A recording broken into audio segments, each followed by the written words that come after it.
अरे छोड़ यार तेरी मच्छी हम खरीदेंगे। अरे तुम लोग खेलो, मुझे यही मजा आ रहा है। अबे हाथ से पकड़ के देख, शायद एक दो मिल जाए।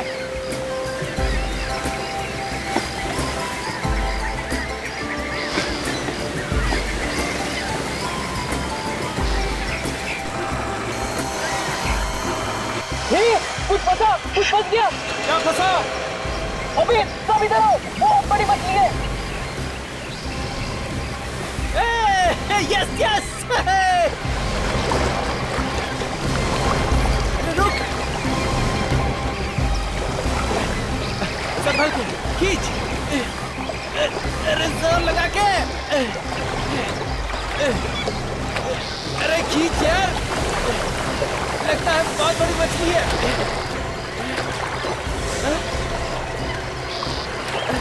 अरे छोड़ विशाल, ये तो रास्ता है।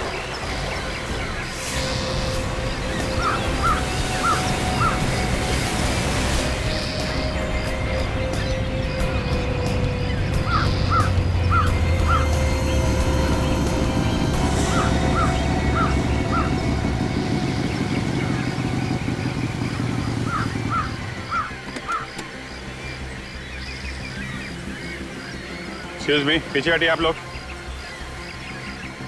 क्या हुआ था यहाँ पे? सर लाश है, लाश, आदमी की लाश है, मछली के कांटे में फंसी हुई थी सर। सर हम तो वहाँ पे खेल रहे थे, यहाँ पे ये विशाल था, इसके हाथ में ये रॉड था सर, ये मछली पकड़ने वाला रॉड सर। पीछे हटिए आप लोग। पीछे आइए आप लोग, सब लोग पीछे हटिए, आइए यहाँ से।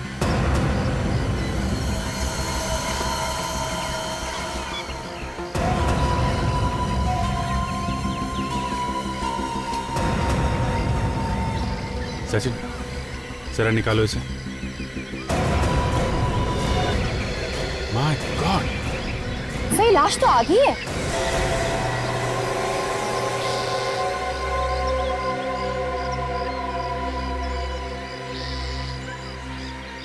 सर लगता है कि आधी लाश मछलियों ने खा ली होगी। मछलियों ने खाया तो है सचिन, लेकिन लाश को देख के ऐसा लगता है फिर समंदर में फेंक दिया गया है ताकि इसका नामो निशान ना मिले।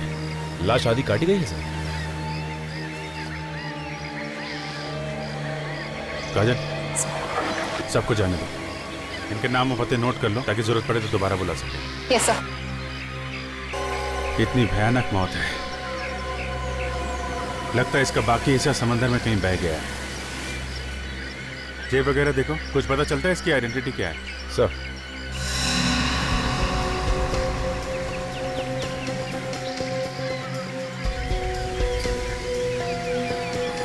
यहाँ कुछ चमक रहा है सचिन, इसको निकालो। सर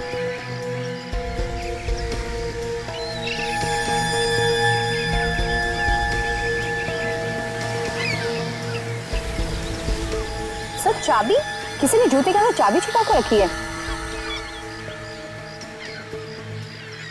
कहीं इस चाबी की वजह से इसका खून तो नहीं हुआ? सड़न के रास्ते पर मैं यही सोचते आ रहा था कि बस ये बताना तो जरा मुश्किल।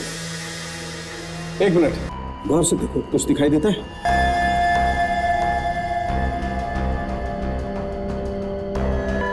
यार साळुंखे, इसमें तो बुरादा है। यस, बुरादा।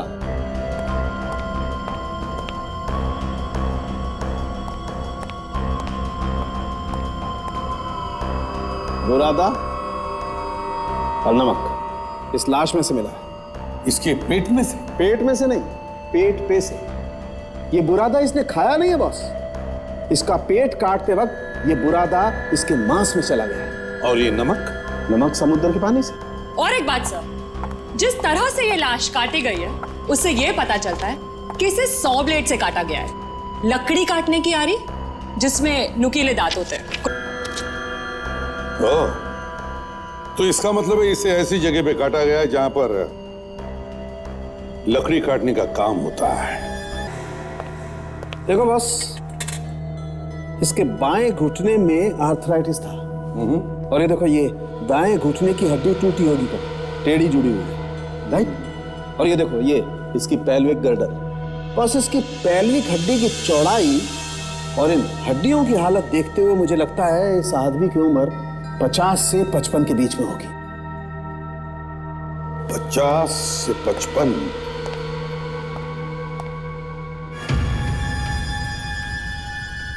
ये चाबी सिर्फ एक चाबी नहीं, कुछ और है, कुछ और।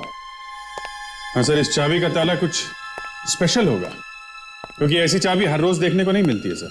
वही तो, इसलिए जैसे ही मैंने इस चाबी को देखा मेरा दिमाग तनक गया कि इस चाबी की वजह से ही तो इस बेचारे का खून नहीं हुआ। क्या इस चाबी से पता चल सकता है कि आदमी है कौन? बिल्कुल पता चल सकता है, और अगर और कुछ नहीं मिला तो इस चाबी से ही ढूंढ निकालेंगे उस खूनी को और सजा दिलवाएंगे। सर, 2 बातें तो पता चल चुकी हैं।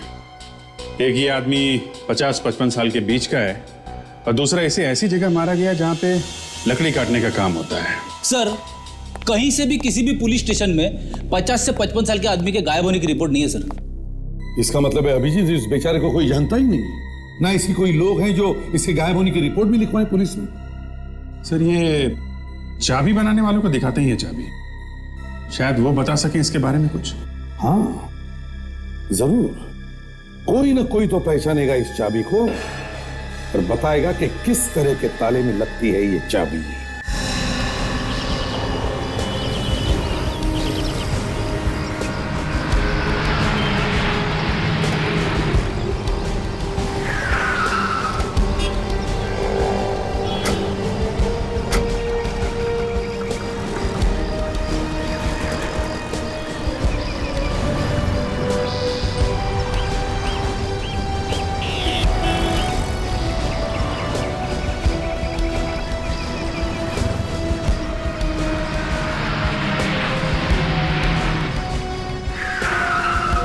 आइए साहब, आदमी का चेहरा देख के बता सकता हूँ कि उसके घर का दरवाजा अचानक बंद हो गया और वो चाबी घर के अंदर ही भूल आया है ना? पहले हमारी बात सुन लो तुम। देखो साहब, मेरे पास काम बहुत है, खाना खाने तक की फुर्सत नहीं है मुझे। जरा ये चाबी देखो।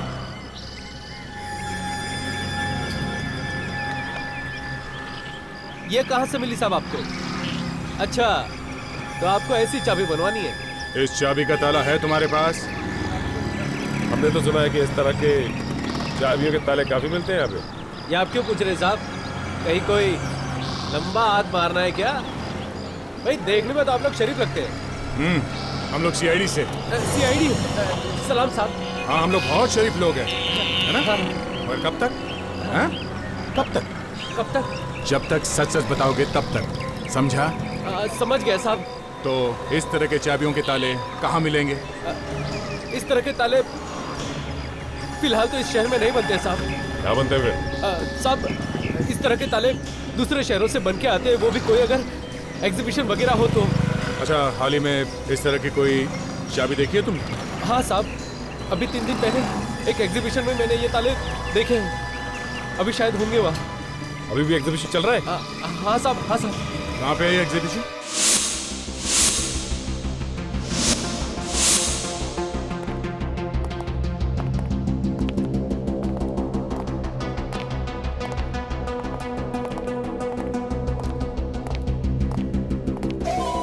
सर, जरा चाबी देखिए, हम इस चाबी का ताला ढूंढ रहे हैं। है आपके पास? देखिए भाई साहब, इस तरह के 6 ताले हमारे पास थे, लेकिन सभी के सभी बिक गए। कैसे? किसने खरीदे? आप लोग कौन हैं? हम सीआईडी से। एक औरत थी। एक औरत ने?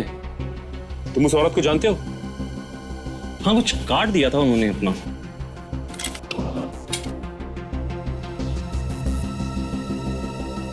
नीलम? मिसेस नीलम? ताला चाबी खरीदा मिसेस नीलम ने, चाबी पहुंच गई लाश के जूते में। इस नीलम के घर चल के देखना चाहिए कि चाबी लाश के जूते में पहुंची कैसे।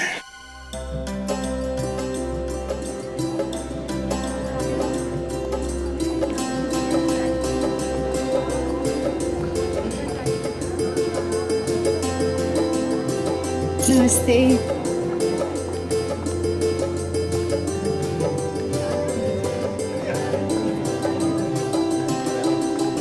मेघना, मेघना।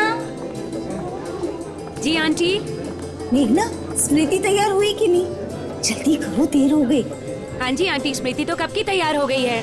अच्छा अच्छा, उसे नीचे ले आओ। जी आंटी। और हाँ, साथ में वो अंगूठी वाली थाली भी लेकर आना। हाँ? ठीक है आंटी। नमस्ते। नमस्कार भाभी जी, नमस्कार। नमस्ते। सब तैयारी हो गई है ना? हम लोग तो तैयार होके ही आए हैं भाभी जी, बस आप थोड़ा जल्दी कर लेंगे तो अच्छा होगा। स्मृति तैयार है, बस आ ही रही है।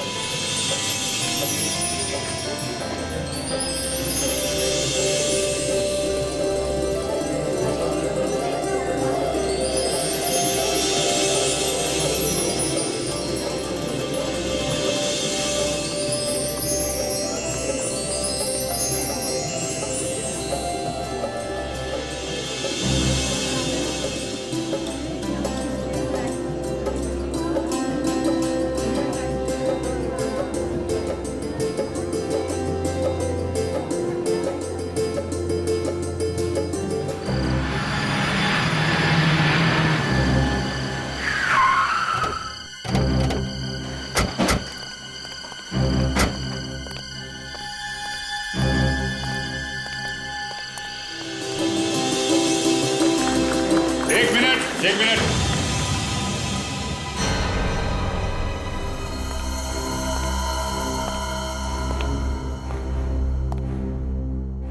कौन है आप? और इस तरह से सगाई क्यों रोक रहे हैं? ये सब बाद में होता रहेगा। हम लोग सीआईडी से हैं। क्यों, क्या हुआ? एक खून हो गया है। खून? जी हाँ, एक खून हो गया है और हम लोग उसी खून का इन्वेस्टिगेशन करने आए हैं यहाँ पे। लेकिन यहाँ क्यों आए हैं आप? और किसी के खून से हमें क्या लेना देना? और ऐसी खुशी के मौके पर, जबकि कि हमारी बेटी की सगाई हो रही है, उस वक्त आपको ऐसी मनहूस बातें नहीं करनी चाहिए। क्या करें, हमारा काम ही कुछ ऐसा है। आप ही नीलम है? जी हाँ। सचिन, ये देखिए, इस चाबी को पहचानती हैं आप? हाँ, अरे ये तो मेरे उन नए तालों की चाबियों जैसी चाबी है। चलिए, आपने पहचाना तो सही। ये तालों का क्या चक्कर है? जी वो, मैं अपनी बेटी और दामाद को देने के लिए मेरे दूसरे घर में काम करवा रही हूँ। वहाँ रिनोवेशन भी चल रहा है। उसी घर के लिए मैंने 6 तालों का एक सेट मंगवाया था। ये चाबी बिल्कुल उनमें से एक ताले की चाबी जैसी ही लग रही है। ये आपको कहाँ से मिली? ये हमें एक लाश के पास से मिली। लाश के पास से? जी हाँ, एक कटी हुई लाश जिसका चेहरा ही नहीं है। उस लाश ने जो जूते पहने थे, उस जूते में से हमें ये चाबी मिली है। इनके दूसरे घर में जाके देखो, इस चाबी का ताला कहाँ है, उसी से कुछ पता चलेगा।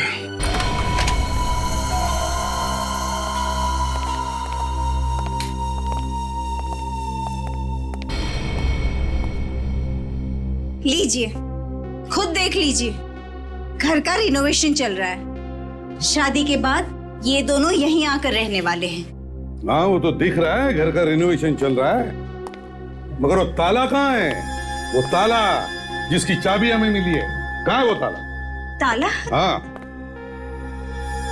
शायद यहीं कहीं होगा, मैं देखती हूँ। लेकिन सर, वो ताले की चाबी उस मरे हुए आदमी तक कैसे पहुंची? अगर ये बात हमें पता होती तो हम यहाँ पे आते आपसे पूछने के लिए। जी आप सही कह रहे हैं सर।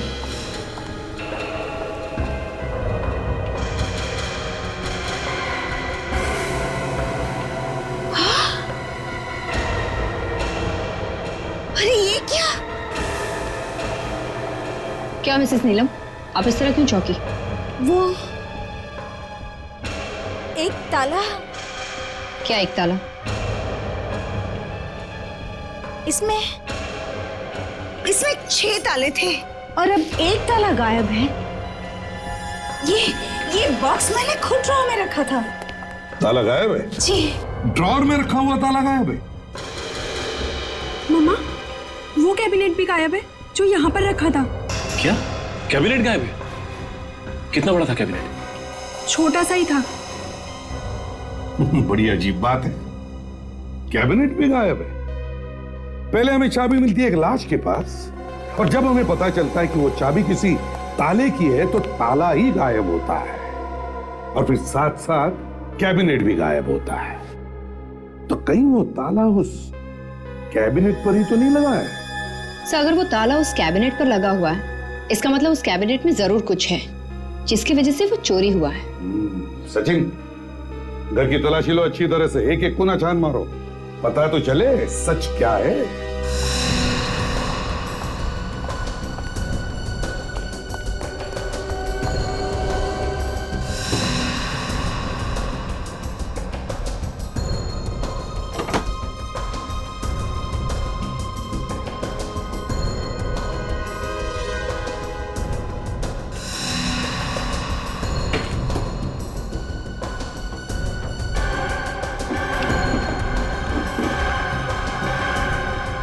पता नहीं ये सीआईडी वाले कहाँ से आ गए। सारे मेहमान वहां पर बैठे हैं और हम लोग यहाँ पर। अरे कुछ नहीं, थोड़ा देर इंतजार कर लेंगे, फिर चले जाएंगे बेचारे। और क्या? ना मैं ये ताले लाती, ना इस झमेले में पड़ती।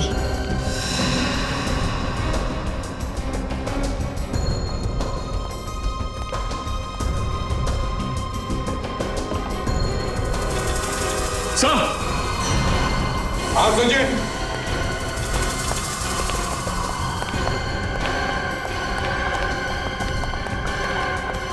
हाँ सचिन, क्या मिला? सर ये देखिए सर, ये जूट के बैग में कुछ है सर। ये देखिए। जूट के बैग में? हाँ सर। क्या है? देखो। अरे फर्नीचर ही होगा और क्या? फर्नीचर से खून निकल रहा है आपके? हाँ, खोल के देखो जल्दी। अब पीछे हटिए।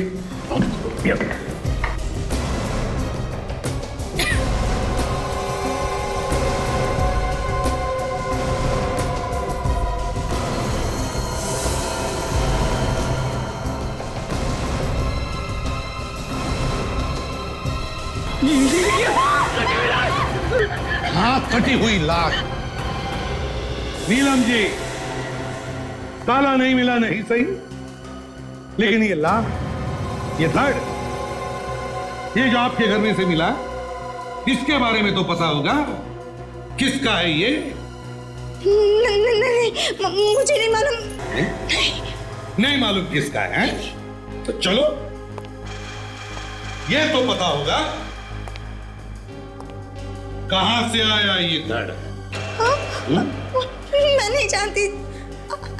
नहीं जानती तो तुम तो जानते होंगे कहां से आया ये धड़। नहीं सर, मुझे कुछ नहीं पता सर। मुझे कुछ नहीं पता। हम तो खुद हैरान है कि ये लाश कहाँ से आ गई। अच्छा, देखा सचिन, इनके घर में लाश, ये धड़ कहां से आया मालूम नहीं। शरीफ लोग हैं बेचारे, शरीफ। शायद वो फर्नीचर वाले छोड़ के गए होंगे जहां से नया फर्नीचर आया है। कौन सा फर्नीचर वाला? कहां से लेकर आया नया furniture? Sir, home white furniture से सर। होम वाइट फर्नीचर से? Home white? अच्छा, अगर ये नीलम सच बोल रही है तो लाश इसी फर्नीचर शोरूम से उसके घर पहुंची है। फर्नीचर के साथ लाश भी पैक करके भेज दी, और बड़ी अच्छी तरह से लपेट के भेजा था सर। आइए साहब, किस तरह का फर्नीचर चाहिए? कोई बिना लाश वाली चाहिए। क्या मजाक कर दिया, सवेरे सवेरे लाश का नाम ले लिया। रेड पाउंस बंगलो में तुमने फर्नीचर भेजा था, उसमें एक लाश थी। अब ये मत बोलना कि रेड पाउंस बंगलो कहाँ है ये तुम जानते नहीं हैं? जी नहीं, वाकई हमें नहीं मालूम कि रेड पाउस बंगलो कहाँ पे है। ये नाटक करना बंद कर दो, समझे? जी हमें वाकई में नहीं मालूम कि रेड पाउस बंगलो कहाँ पे है, और हमारे यहाँ से कोई फर्नीचर नहीं गया। फिर झूठ बोला तुमने। आप बिना बात के गले पड़ रहे हैं सर। कह दिया ना एक बार कि हमारे यहाँ से कोई फर्नीचर नहीं गया, और ये नाम हमने कभी भी नहीं सुना। तुम अभी सच बोलते हो या हाँ? मेरी दुकान में आके इस तरह से जोर जबरदस्ती करना ठीक नहीं है सर। मैं आपकी कंप्लेंट करूंगा। अच्छा, हम लोग सीआईडी से हैं।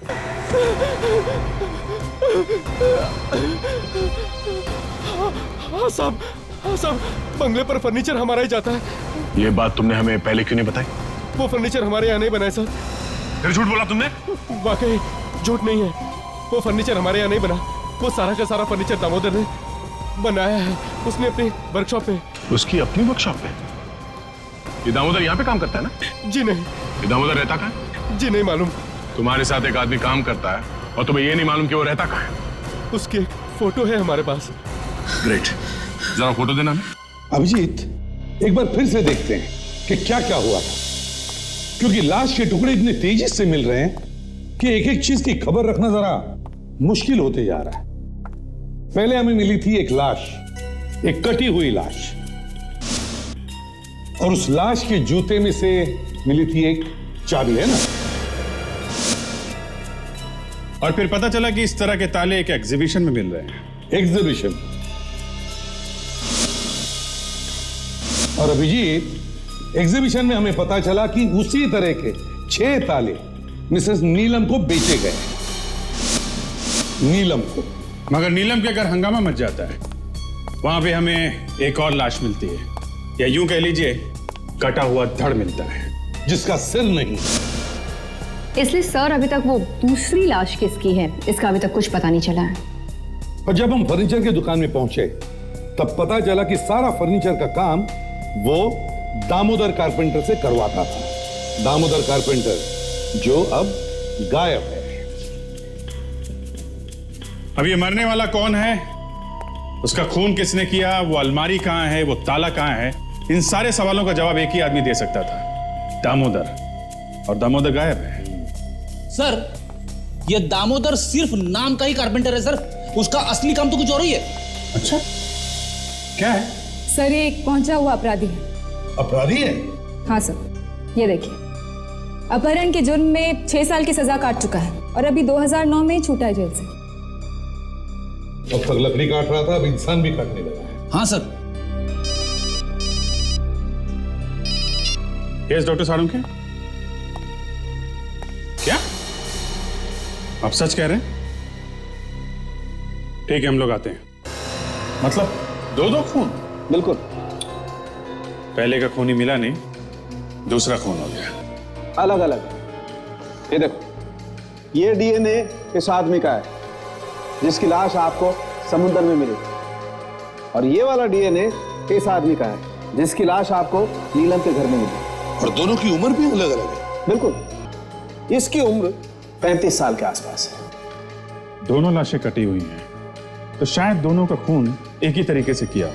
अभिजीत, दोनों को एक ही तरीके से मारा गया है या नहीं ये तो नहीं कह सकते, लेकिन ये बात पक्की है कि दोनों को एक ही जगह पर मारा गया, किसी ऐसी जगह पर जहां पर लकड़ी काटने का काम होता है। लकड़ी काटने का काम? और इतना ही नहीं बॉस, इस आदमी की लाश में हमें कुछ और भी मिला है। क्या मिला है सर? तो बस गौर से देखो, क्या दिखाई देता है? यार साळुंखे, इसमें तो कुछ व्हाइट पाउडर जैसे दिख रहा है, आटे जैसा कुछ। बिल्कुल ठीक पहचाना बॉस, ये आटा ही है। हमें इस आदमी के फेफड़ों में से गेहूं का आटा मिला है। लकड़ी के बुरादे के साथ साथ गेहूं का आटा भी। सर, जो धड़ आपको नीलम के घर में से मिला है वो धड़ दामोदर का ही है। जो दामोदर की उंगलियों के निशान है वो इस धड़ के उंगलियों के निशान से मिलते हैं। घर पहुंचाया इस दामोदर ने, इसी का खून कर दिया गया और फिर इसी की लाश को फर्नीचर में छुपाया गया। किसने किया ये? सर, ये दामोदर खुद तो मर ही गया, मगर इस केस को और भी उलझा गया। हाँ, अब देखना यह है कि इस दामोदर को मारा किसने। सर, दामोदर का खून भी उसी ने किया होगा जिसने उस आदमी को मारा जिसकी लाश हमें समंदर में से मिली थी। वो कैसे सर? दोनों के मारने का तरीका एक है ताशा, तो खूनी भी एक ही होना चाहिए ना। हाँ वो बात तो ठीक है अभिजीत, लेकिन एक बात समझ में नहीं आ रही है कि इस दामोदर के फेफड़ों में गेहूं का आटा आया कहां से? सर शायद इनका खून किसी ऐसी जगह हुआ है जहां पे फर्नीचर का काम तो होता ही है, आसपास गेहूं पीसने की चक्की भी होगी, आटे की कोई बड़ी मिल। हाँ विवेक, ताशा, काजल, काम करो, पता करो शहर में ऐसी कितनी फर्नीचर की दुकानें हैं जिसके आसपास गेहूं पीसने का काम होता है। Yes sir.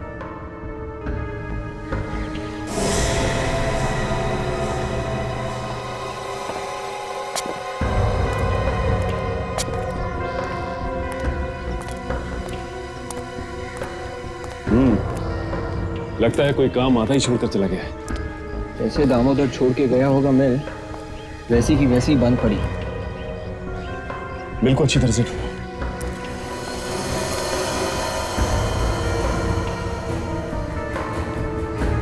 ये क्या? मांस के टुकड़े। ओह, 100 ब्लेड के ऊपर भी मांस के टुकड़े। लगता है ये वही जगह है। विवेक, यहां से ही खून था। कम से कम ये तो पता चलेगा कि उन दोनों लाशों में से ये खून किसका है। उस लाश का जो हमें समंदर से मिली थी, या उसका जो हमें नीलम के घर से मिली थी। और काजल, यहां पे जितने भी फिंगरप्रिंट्स हैं उसे उठाओ।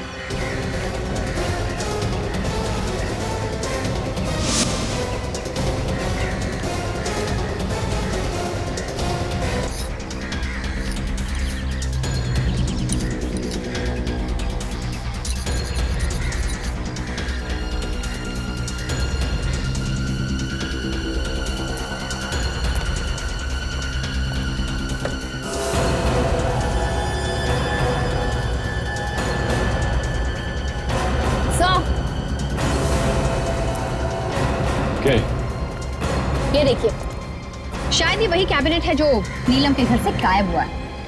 ओह, थाला। ये ओह माय गॉड, ये तो चाबी से ताले की। उसके पास इस ताले की चाबी नहीं थी, इसलिए उसने इसे काट दिया और अंदर से सारा सामान गायब कर लिया। एक काम करो, यहाँ आसपास देखते हैं, यहाँ कहीं होना चाहिए अंदर का सामान।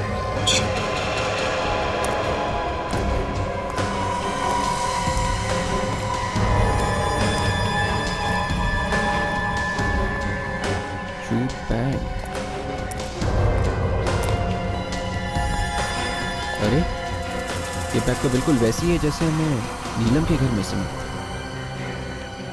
सर, सूखा हुआ खून।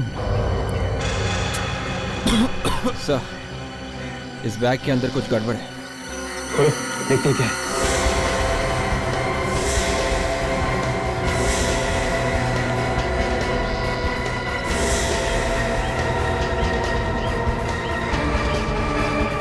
ओह माय गॉड, कहीं ये बाकी के टुकड़े उसी लाश के तो नहीं जो हमें नीलम के घर से मिली थी?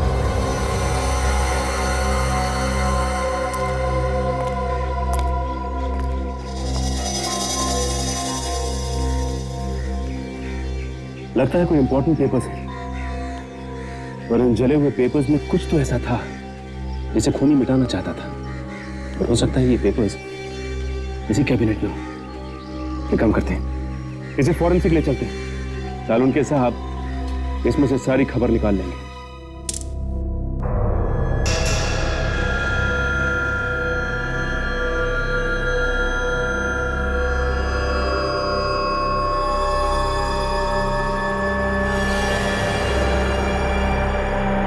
और वो भी एक ही आरी से।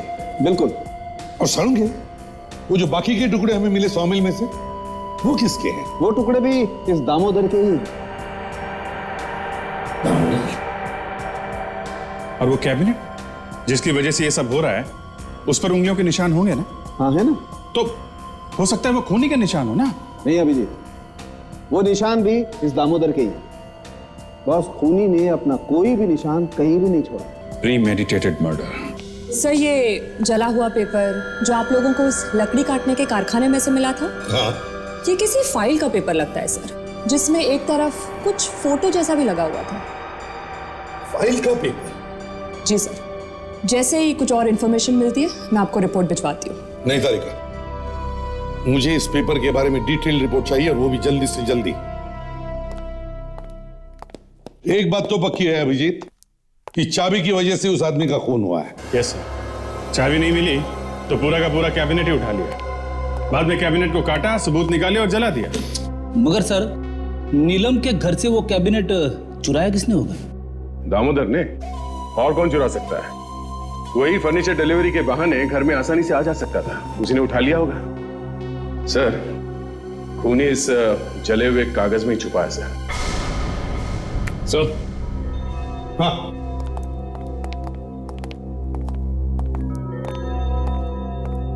ये देखिए सर, ये तो किसी पुलिस स्टेशन का स्टैंप लगता है। हाँ सर। तो किसी अपराधी का कोई पुलिस रिपोर्ट वगैरह तो नहीं है? जूम करो जरा। हाँ सर, किसी अपराधी के बारे में कुछ जानकारी है? साफ साफ दिखाई नहीं दे रहा, पर कुछ कुछ पुलिस स्टेशन का नाम दिख रहा है सर। जंबोपुर पुलिस स्टेशन, 9 जनवरी साल 2000। जंबोपुर पुलिस स्टेशन तो बंद हो चुका है सर।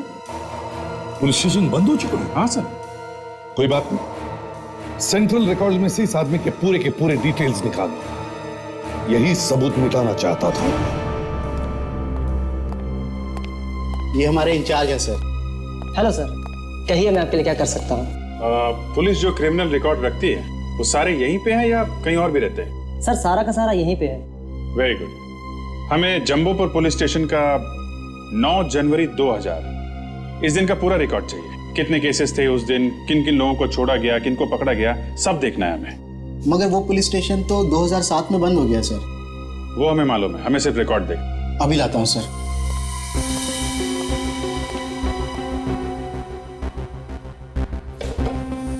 ये लीजिए सर, ये उस पुलिस स्टेशन की केस फाइल है, जनवरी 2000 से दिसंबर 2000 तक। 9 जनवरी 2000। इस दिन तो 3 रिपोर्ट लिखवाई गई है सर। जेब कतरा, लापता, 19 साल की लड़की लापता, और उसी दिन मिल भी गई। विकास है? ये क्या? जिस पर क्रिमिनल की सारी जानकारी होती है, ये पन्ना कहाँ है? ये तो फटा हुआ है। हमें नहीं मालूम सर। ये पन्ना कहाँ गया? सर हम सच कह रहे हैं, हमें कुछ नहीं मालूम। उसके ऊपर अपराधी की फोटो होती है, मालूम है ना? हाँ सर, वैसे इस पूरी फाइल की कॉपी हमारे पास कंप्यूटर में है। क्या? फाइल कंप्यूटर पे है? जी सर। तो देखा? आई सर।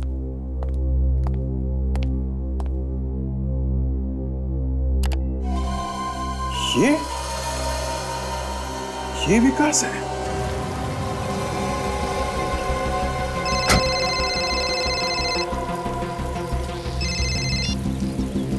तो इतना दिन रुका है ना, तो 2 हफ्ते और भी रुक जा, तेरे सारे पैसे दे दूंगा मैं, समझा? थोड़े पैसे हमें भी दे दो विकास जी, बहुत जल्दी में हो।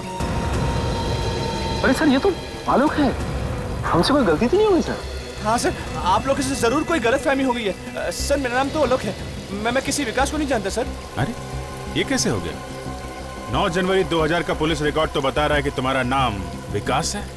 Sir police record? दिन भर में तुम्हारे जैसे न जाने कितने लोगों से पाला पड़ता है हमारा, समझे? ज्यादा ड्रामा मत कर। हाँ, इतनी मुश्किल से तो हाथ में आया तू, इतनी आसानी से थोड़ी ना जाने देंगे तुझे। सर देखिए, मैं सच कह रहा हूँ सर, मैंने कुछ नहीं किया सर। हम लोग का दिमाग खराब हो गया है, हम लोग बिना बात के लोगों को परेशान कर रहे हैं। अब तुम ये बताओ कि तुम्हारे दिमाग में क्या चल रहा है? सर देखिए, मैं सच कह रहा हूँ सर, मैंने कुछ नहीं किया सर, मैं निर्दोष हूँ सर। चुप! हम लोग उस लकड़ी की मिल से होके आ रहे हैं जहाँ पे तुमने खून किया उस आदमी का। तुमने उस आदमी का खून किया उस पेपर के लिए ना, जो उस कैबिनेट में बंद था। हा? और उस पेपर से हमें पता चल गया कि तुम कितने बड़े धोखेबाज, जालसाज, लोगों को फंसाने वाले हो। सच है ना? हाँ सर। सर ये बात सच है कि मैं सिर्फ पैसों के लिए अमीर घर की लड़कियों से शादी करता था और एक बार जायदाद मेरे नाम पे आ गई तो उसके बाद में उन्हें छोड़ देता था। और स्मृति के साथ भी यही करने वाले थे तुम? जी सर, मैं स्मृति के साथ भी यही करने वाला था, लेकिन मम्मी के कुछ दिन पहले दीपक ने मेरा सारा बांडा फोड़ दिया। ये कौन है? सर दीपक स्मृति का बाप था। ऐसा क्या किया उसने? सर दीपक भी एक अपराधी था और इसलिए नीलम जी और स्मृति उससे अलग रहते थे। सगाई के कुछ दिनों पहले वो मुझे धमकियां देने लगा कि अगर मैंने उसकी बेटी के साथ शादी की तो वो मेरी सच्चाई सबको बता देगा। तो तुमने खून कर दिया उसका? हाँ सर। अरे आइए आइए दीपक जी, मुझे अच्छे से मालूम था कि आप यहाँ पे जरूर आएंगे। आलोक तो ठीक नहीं कर रहा। मेरी बेटी की जिंदगी बर्बाद मत कर। और अगर नहीं कहूं तो? सबूत मेरे पास, सबको दिखा दूंगा तो तेरी जिंदगी बर्बाद हो जाएगी। अगर तुम जिंदा बच के जाओगे तब ना दीपक साहब। तुमने दामोदर को क्यों मारा? उसने तो तुम्हारी मदद की थी। सर दामोदर मर गया? हाँ, दामोदर मर गया। तुमने मारा है ना उसे? सर देखिए, मैं सच कह रहा हूँ सर, मैंने दामोदर को नहीं मारा, बल्कि जब मैं वहां से निकला तो दामोदर जिंदा था सर। क्या? हाँ सर। दामोदर को तुमने नहीं मारा तो फिर किसने मारा? नीलम जी, आपका होने वाला दामाद आलोक है ना? आलोक। मगर ये आलोक नहीं, इसका असली नाम विकास है। विकास। और इसी ने आपके पति दीपक का खून किया। क्यों? मुझे तुमसे ये उम्मीद नहीं थी आलोक। अरे तुम्हें तो शाम से कहीं डूब मर जाना चाहिए। क्यों किया तूने ऐसा आलोक? क्या मिला तुझे मेरे पति को मार के? तो माफ कर दो आंटी, माफ कर दो मुझे। पापा ने कितनी बार कहा कि ये लड़का ठीक नहीं है, पर मैंने उनकी एक न सुनी। नीलम जी, मिस्टर दीपक आपके पति थे, है ना? जी। ये बात आपने हमें पहले क्यों नहीं बताई जब हम आपके घर आए थे? अपराध से जुड़े होने की वजह से हमने सारे संबंध तोड़ दिए थे उनसे, लेकिन इसका मतलब ये नहीं कि वो हमारे लिए कुछ नहीं थे। और आप मिस्टर प्रतीक, देखा क्या किया आपके बेटे ने? एक बेगुनाह की जान ले ली और आपने रोका तक नहीं उसे। सर हम बहुत शर्मिंदा है। हम नहीं जानते थे कि हमारा बेटा इस हद तक गिर जाएगा कि किसी का खून कर देगा। सर दीपक को किसने मारा ये तो पता चल गया, मगर अभी तक ये नहीं पता चला कि दामोदर का खून किसने किया है। आप लोग जा सकते हैं। सचिन, ताशा, इसे लॉकअप में डाल दो।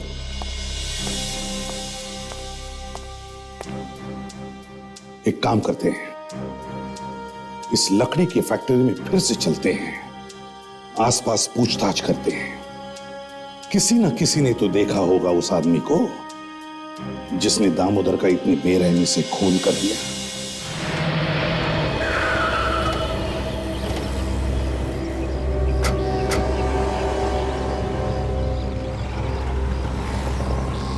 एक काम करते हैं, यहाँ पे जितनी भी दुकानें खुली हैं उन सब में पूछते हैं। हाँ?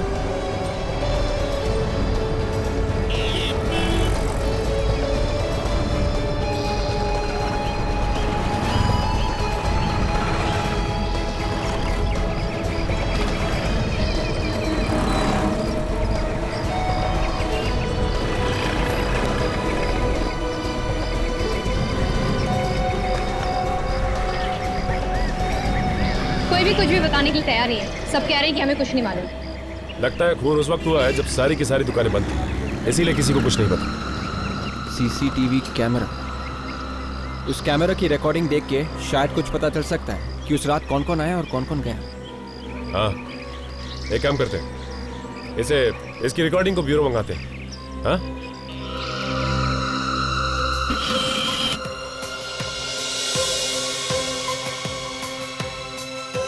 दो खून हुए सर इस लकड़ी वाली गली में, पर आसपास के दुकान वालों ने कुछ देखा नहीं। क्या कहा था आलोक ने? कितने बजे खून किया उसने दीपक का? शाम का टाइम था सर, अंधेरा हो चुका था। और इसीलिए किसी ने देखा नहीं और उनके लिए आसान हो गया लाश को छुपाना। काफी लोग आ जा रहे हैं, इनमें से खूनी कोई भी हो सकता है। लोग आ जा रहे हैं, पर ये कार यहीं पे खड़ी है कोने में। जरा पॉज करो अभी एनलार्ज करो इस कार को, जूम करो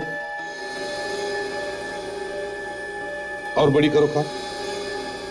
ये नंबर प्लेट देखो मुझे, मेरे नंबर प्लेट आधा कटा हुआ है सर, ZSS7 और ये नीचे 1B75, आखिरी नंबर गायब है सर। मतलब ऊपर 0 से 9 10 नंबर से में कोई भी हो सकता है और नीचे भी 0 से 9 10 नंबर में से कोई भी हो सकता है। 10 नंबर ऊपर और 10 नंबर नीचे, मतलब कुल मिला के 100 नंबर। तो हर एक जन आरटीओ में फोन करो और एक एक नंबर का पता लगाओ, देखो पता करो कौन मालिक है इस कार का।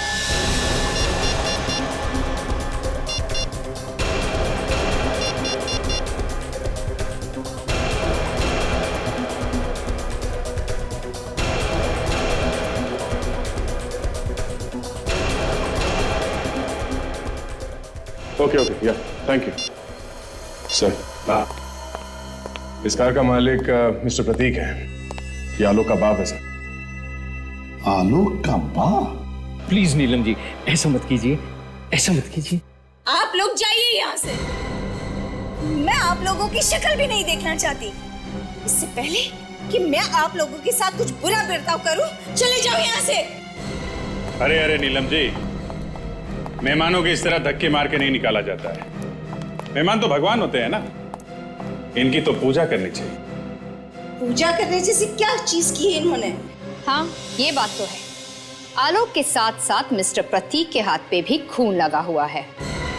मतलब आप लोगों को पता चल गया कि दामोदर का खून किसने किया है? जी हाँ, इस फोटो को ध्यान से देखिए आप लोग, देखिए इसे और पहचान के ये बताइए कि ये कार किसकी है।